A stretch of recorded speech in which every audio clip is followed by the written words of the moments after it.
μαχαίρι είναι η μοναξιά, με δικοπή λεπίδα, τη μια σου κόβει τα φτερά, την άλλη την ελπίδα.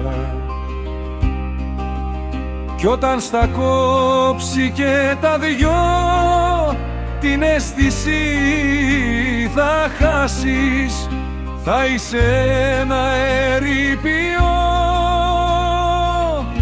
θα πίνεις να ξεχάσεις. Κι εκεί που ήσουν αετός κι ο ουρανός σου σπίτι, θα είσαι ένας ασήμαντος, ένα μικρό σπουργίτη.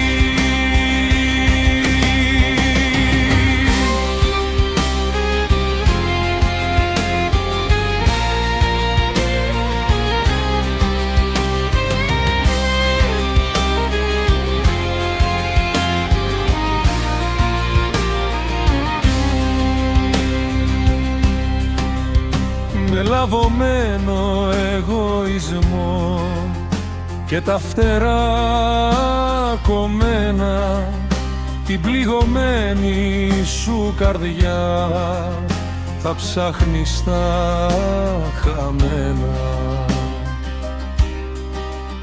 Κι αν καταφέρεις να σωθείς από τη σύντριβη σου, μπροστά τη σκήτα να σταθείς,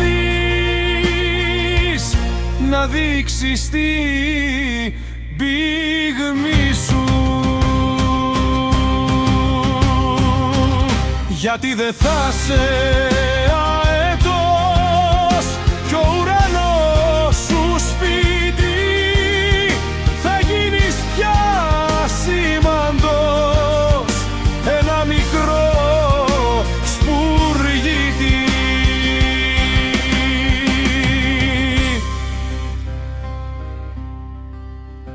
δε με φοβίζεις μοναξιά και δε θα με νικήσεις την περηφάνια του αετού, ποτέ δε θα λυγίσει.